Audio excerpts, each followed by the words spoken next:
afternoon, Santa Clarita. It's Dennis Kennelly, and you're on the legal line. That was London Rain, Hush and Whispers, and my two normal producers who alternate, Laura Espinoza and Nikki London.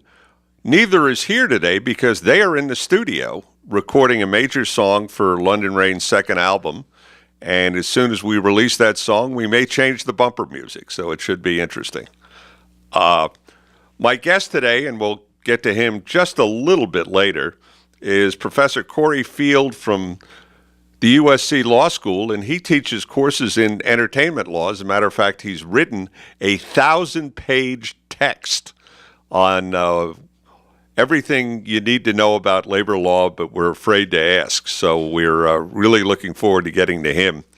As is our usual practice, we'll start off with the news of the day, which is that it looks like we're going to have a ninth Supreme Court justice by the weekend. The Republicans have passed the so-called nuclear option, which means that you don't need 60 votes to cut off a filibuster, which the Democrats were in the process of doing with Judge Gorsuch. So now, probably tomorrow, there will be a vote, and my bet is he'll be sworn in no later than Monday. So this is going to give the court a more conservative stance, and it'll be very interesting to see. The pro-choice people are obviously very worried about Roe versus Wade, which is the federal enablement of abortion on demand with some restrictions as to its future. So it'll be really, really interesting to see what's happening there. The nuclear option is an interesting thing. A lot of commentators, without taking a position on it, are indicating that this has been a rule in the Senate almost since the Continental Congress or the signing of the Constitution. As it turns out, that's not the case at all.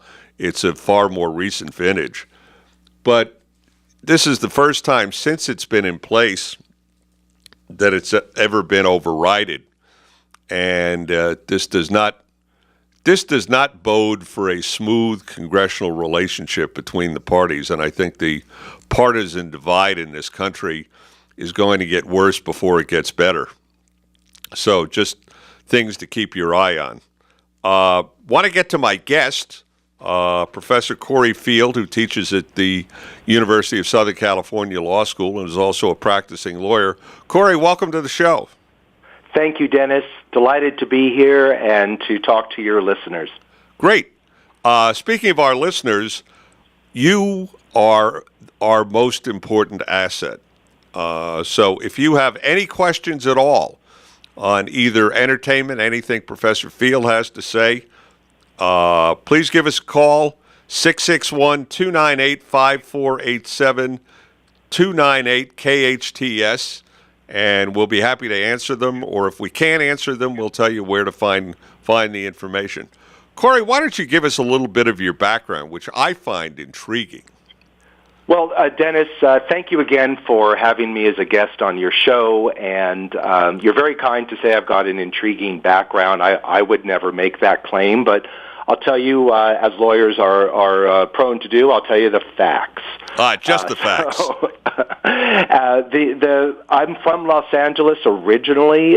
My dad was a screenwriter. My mother was a journalist, and I grew up being like a rock musician, playing the bass guitar in high school bands and things.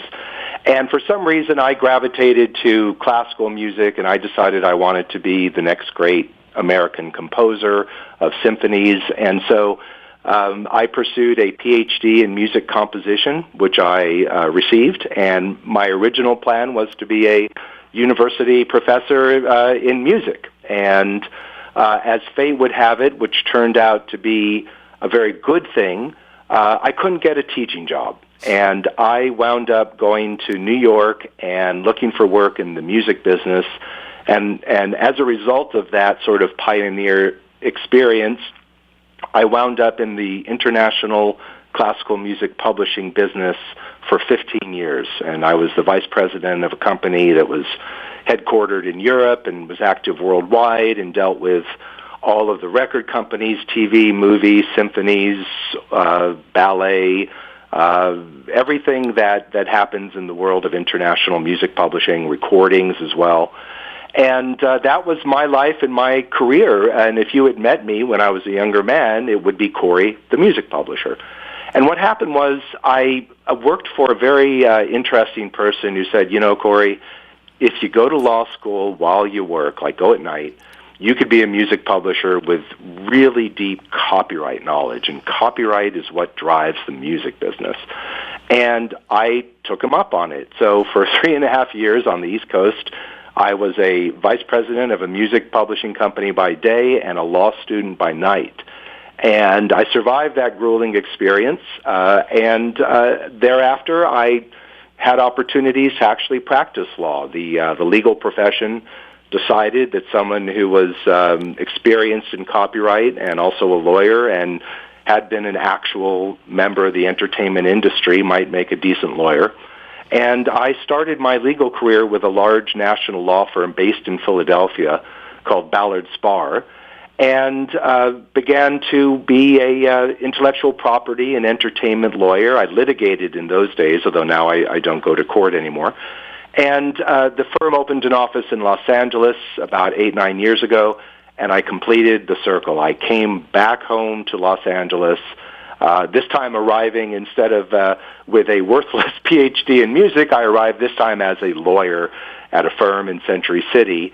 And then a year ago, I did what many lawyers dream of doing. I opened my own boutique law firm. So I now am the founder of the Corey Field Law Group. Your listeners can check out the website, which is very bare bones information, but it tells you something about the firm and myself.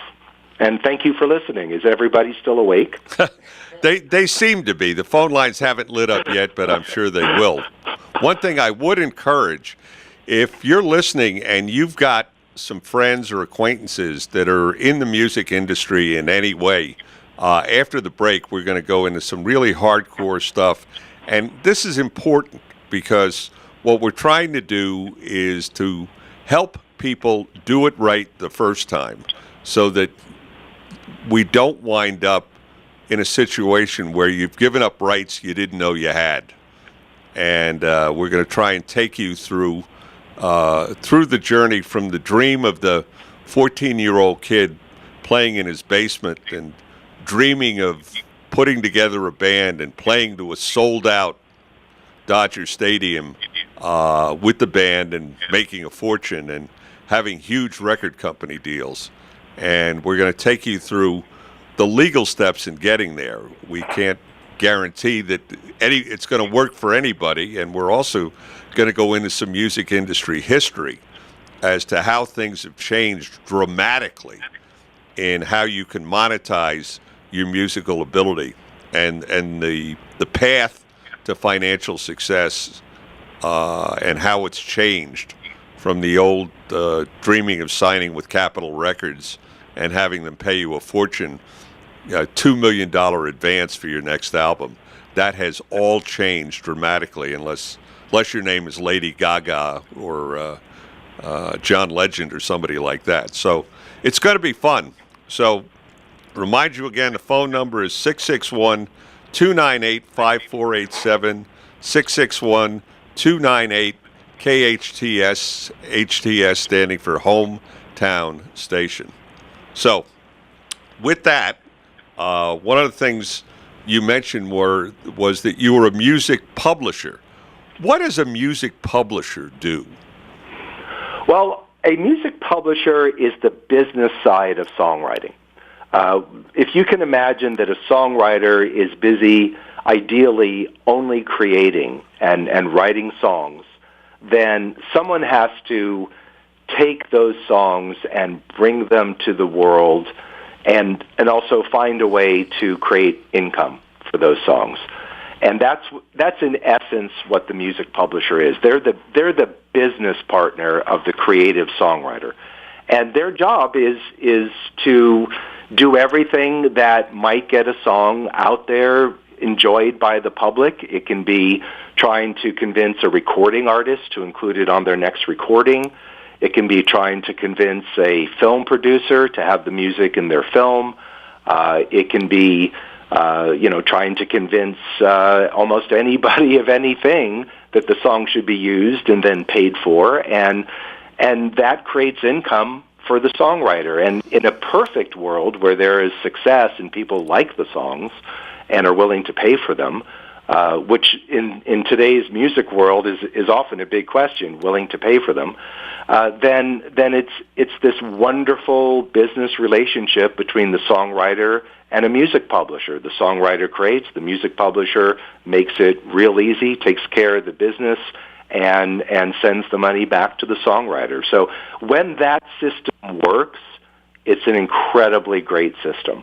And of course, it doesn't always work, like all business relationships in the world. And those situations sometimes make headlines when there are disputes or industry-wide issues and complaints about the fact there's no more money in records or whatever. But that's kind of the essence of what a music publisher does. Okay, and you might even have something as simple as a songwriter gets to be relatively well known, and for example, a movie producer might say, "I need 7 songs for this particular movie. Can you write them?" And the publisher says, "Of course, my artist can write them. My writer can write them." And that's what you want to do, get the kind of reputation where your skills alone and your name alone are enough to sell even music that hasn't been written yet. Yeah, it's when someone's in demand, it's a beautiful thing. And my perspective as a music publisher, and I think many share this, is that we served the creativity. Our job was to make sure that the business side was taken care of. Our job was to do everything we could to get it out there and promote it.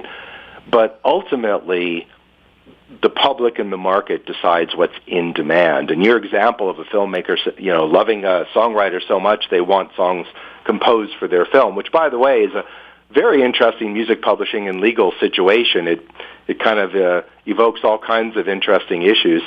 But yeah, that's when someone's in demand, it's great. And careers often go in waves, and people they're sometimes at the peak of the wave and sometimes at the bottom of the wave, if not crashing. So that relationship with the business and the creativity can have all kinds of changes over the years and ride all kinds of waves. Exactly.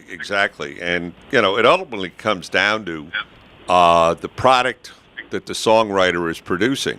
If the songwriter is producing a product that's in demand, the songwriter is going to do very well. This is the essence of the entire entertainment industry. You've phrased it so well, because ultimately everything, all the lawyers, all the music publishers, all the record companies, they all have nothing to do and no contribution to make if the art is not in demand. And it's a great philosophy to have, because when you forget that there's nothing more important than the art and the creativity and the songwriting and the performance, if you ever forget that, you're lost. It all has to come from that. And part of the business reality is that it sometimes is in demand and brings in money, and sometimes is not. And that's the public, and that's the magic, and that's what makes careers or leads people to have frustrations in life. But you nailed it. You absolutely nailed it. It's all about the success of the art, and everyone else follows that lead. It's never a good idea for a lawyer or a music publisher or a label to start believing that the success is due to them. I never believe that. It's always, we're following the creativity. I agree. Well, we're going to take a short break, and when we get back, we're going to go through the nuts and bolts of what upcoming musicians should and shouldn't do to maximize the success and the monetization of their products. So we'll be back on the legal line after these messages.